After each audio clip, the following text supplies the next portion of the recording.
오늘 읽을 말씀은 시편 77편 1절에서 20절까지 말씀입니다. 시편 77편 1절에서 10절까지 말씀 제가 읽겠습니다. 내가 내 음성으로 하나님께 부르짖으리니 내 음성으로 하나님께 부르짖으면 내게 귀를 기울이시리로다. 나의 환난 날에 내가 주를 찾았으며 밤에는 내 손을 들고 거두지 아니하였나니 내 영혼이 위로받기를 거절하였도다. 내가 하나님을 기억하고 불안하여 근심하니 내 심령이 상하도다. 주께서 내가 눈을 붙이지 못하게 하시니 내가 괴로워 말할 수 없나이다. 내가 옛날 곧 지나간 세월을 생각하여 싸우며 밤에 부른 노래를 내가 기억하여 내 심령으로 내가 내 마음으로 간구하기를 주께서 영원히 버리실까? 다시는 은혜를 베풀지 아니하실까? 그의 인자하심은 영원히 끝났는가? 그 약속하심도 영구히 폐하였는가?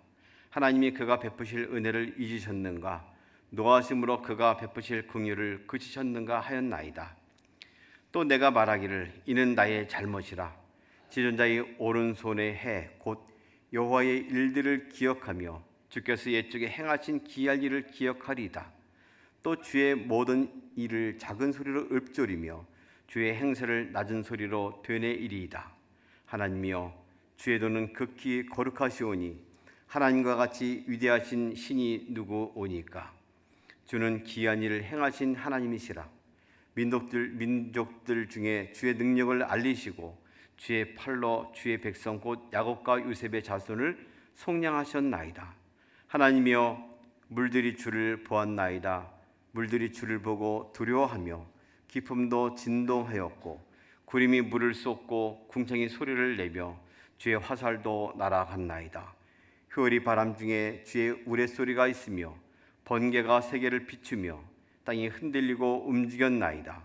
주의 길이 바다에 있었고 주의 곧은 길이 큰 물에 있었으나 주의 발자취를 알 수 없었나이다.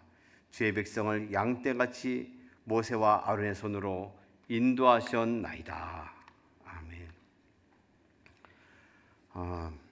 잠 못 이루는 밤에라는 제목으로 말씀을 나누기 원합니다. 시애틀의 잠 못 이루는 밤에, 시애틀의 잠 못 이루는 밤이라는 제목의 영화가 있습니다. 제목은 매우 매력적이고 그럴싸한데 사실 로맨스로 둘러있긴 하지만 실제로 썩 그 내용이 건강하고 건전하지 않습니다. 그러나 제목이 참 재미있습니다. 시애틀의 잠 못 이루는 밤. 오늘 말씀을 읽으니까 잠 못 이루는 밤에 우리는 무엇을 하는가? 라는 생각이 떠올랐습니다. 시인은 밤새 울부짖으며 기도하고 간구한다. 이것을 반복적으로 말씀하고 있습니다. 어떤 환난을 당한 것인데 그 환난이 정확히 어떤 것인지를 알리지는 않습니다. 많은 사람들은 그 배경을 말하면서 또 다른 아삽의 시처럼 그가 공의롭지 못하고 공평하지 못하는 악인이 횡행하고 석행하는 상황 가운데서 슬퍼하고 또 외치며 주님의 은혜를 간구하는 그런 배경을 하고 있는 것이 아닌가 하고 말하기도 합니다.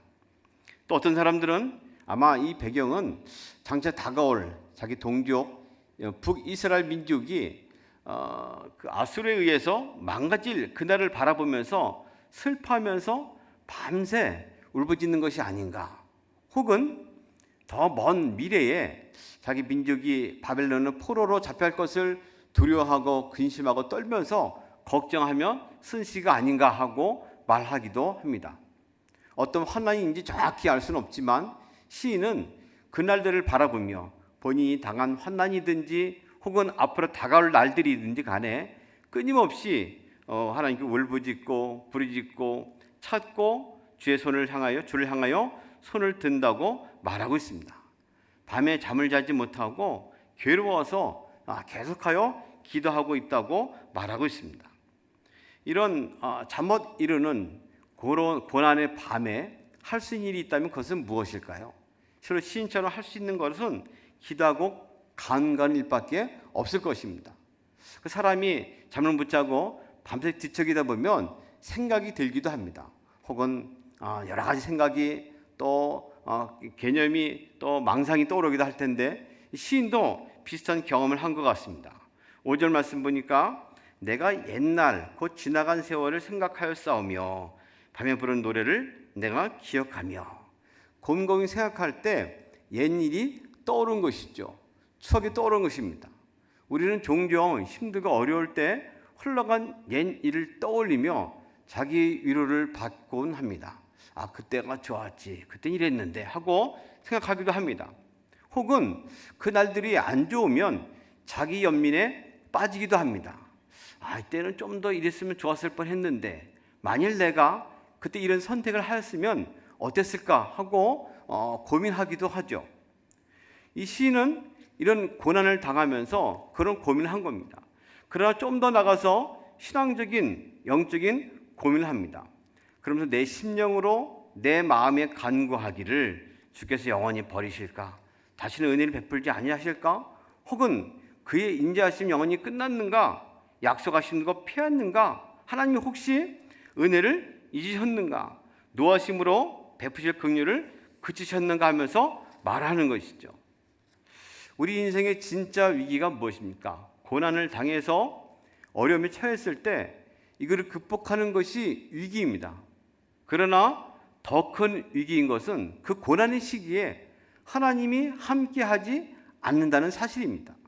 그 고난의 때에 하나님은 온데간데 없고 하나님의 긍휼도 사라지고 은혜도 없이 오로지 나 홀로 그것을 맞이하고 있다는 것이죠. 우리 전 세계적으로 코로나라는 감염병 사태에 처해 있습니다. 믿지 않는 사람들도 불신자들도 고민하기 시작합니다. 하나님이 있긴 한 것인가? 전혀 생각도 안 했는데 하나님의 존재에 대해서 고민하기 시작합니다. 그리스도인들도 성도들도 이때 비로소 고민합니다.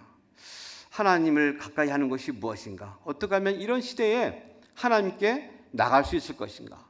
그의 긍휼을 힘입을 수 있는 길은 무엇인가? 어떻게 하면 은혜 가운데 살 수 있을 것인가? 하나님의 은혜를 간과할 수 있을 것인가 하고 고민하게 되는 것이죠. 하나님의 존재와 하나님의 지속적인 권능과 능력 앞에 무릎을 꿇고 또는 조아리며 나갈 수 있는 믿음을 갖게 된다는 것이죠. 이 시인은 잠 못 이루는 밤에 자기 추억을 통해서 연민이나 그 옛 생각을 넘어서서 신앙적인 고백을 하기에 이르게 됩니다. 우리가 떠올린다면 내 추억을 넘어서서 하나님이 하신 일, 또 지금 베푸신 일에 대한 그 생각으로 넘어가는 것이죠. 좀 더 깊은 고민이고 영적인 통찰이 아닐 수가 없습니다. 그는 하나님이 하신 일에 대해서 인해 눈을 돌립니다. 하나님이 이루신 일들이 무엇인가에 대해서 고민하고 주님께 은혜를 간구합니다.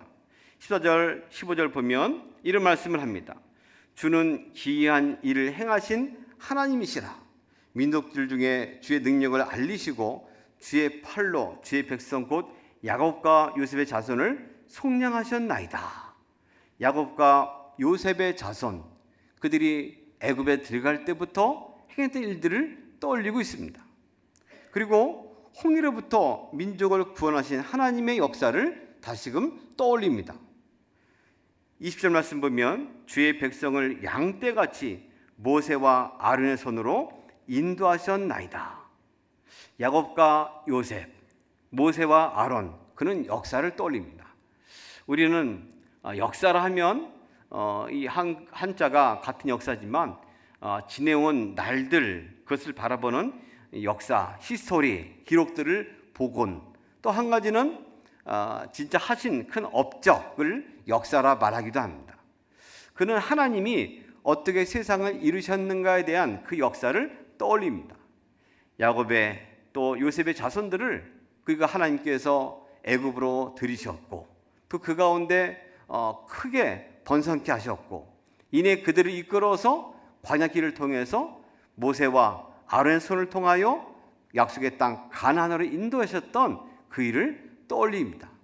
그 중간에 하셨던 많은 일들을 이 성경을 통하여 그의 기록을 통하여 기록하고 있습니다.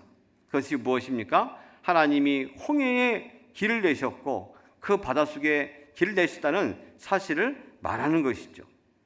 그렇습니다. 우리는 인생에 있어서 고난을 당할 때마다 내 인생에서 해답을 찾으려 해서는 안 됩니다. 자기의 주어진 일을 통하여 자기 위로나 연민에 빠질 것이 아니고 오히려 하나님이 그 길 가운데 어떻게 인도하셨고 이끄셨는가, 하나님이 위대하신 인도하심을 되새기며 하신 일을 떠올리면 해답을, 소망을 얻을 수가 있습니다.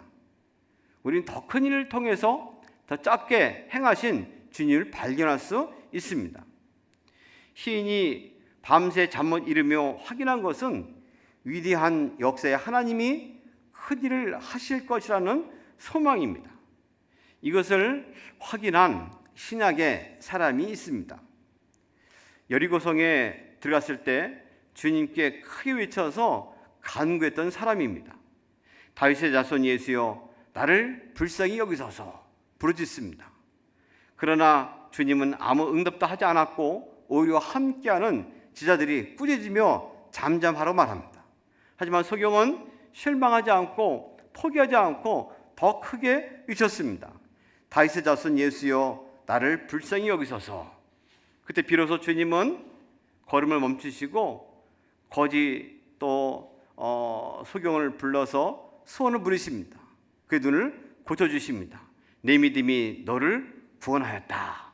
그러자 그는 눈을 뜨고 하나님께 영광을 돌렸다고 기록합니다. 마태마가 또 누가에 들려있는 이 기록은 바디메오다로 나오기도 하고 혹은 두 명의 소경이다 말하기도 하는데, 한결같이 그들은 큰 소리를 쳤습니다. 더 큰 소리를 쳤습니다. 방해가 있었음에도 불구하고 그치지 않고 외쳤습니다. 그들이 떠올린 것은 무엇일까요?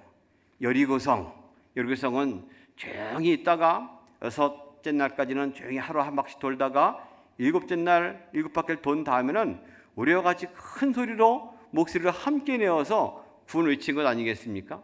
마치 그것을 떠올리듯이 외쳤습니다. 다윗의 자손 예수여, 우리를 구하소서. 큰 역사에 기대어 하나님의 하신 일에 기대어서 자기의 소원을 말했습니다. 오늘 큰 위기의 시대에 우리는 살고 있습니다. 우리가 위로를 받을 수 있는 것은 작은 일들, 자기 일을 통하여 이루어진 추억이나 이걸 통한 위로나 연민이 아닙니다. 하나님이 이루신 일을 통하여 더 큰 것을 소망할 수 있습니다. 홍해를 가르시고 광야길을 인도하셨고 가나안 땅을 개척하신 하나님이시라면 오늘 내 삶에 있어서도 동일한 일로, 역사로 일하실 하나님이십니다. 하나님께 소망을 두고 살아가는 날이 되기를 바랍니다. 우리 민족을 생각할 때 특별히 주님이 우리 주변에 계시고 우리 안에 계셔서 친히 이루실 것을 기대하며 소망하며 하나님이 친히 역사하실 것을 바라는 기도가 이어지기를 소망합니다. 오늘도 복된 그런 은혜롭고 소망 가운데 거하는 하루가 되기를 주님의 이름으로 기도합니다. 하나님 아버지 고맙습니다. 오늘도 이 시인처럼 우리가 쉬지 않고 기도하고 간구하는 것은 하나님이 우리와 함께 하시기를 바람입니다. 더 큰 소망이 하나님께 있음을 확인합니다. 은혜 베푸셔서 우리의 기도 제목 가운데 밤새 잠 못 이루고 고민스러운 고통 가운데 환난 가운데 오셔서 우리를 위로하시고 새롭게 하시고 구원하여 주시옵소서. 이 나라 민족을 구원하시고 영광 가운데 거하게 하여 주옵소서. 예수님의 이름으로 기도합니다. 아멘.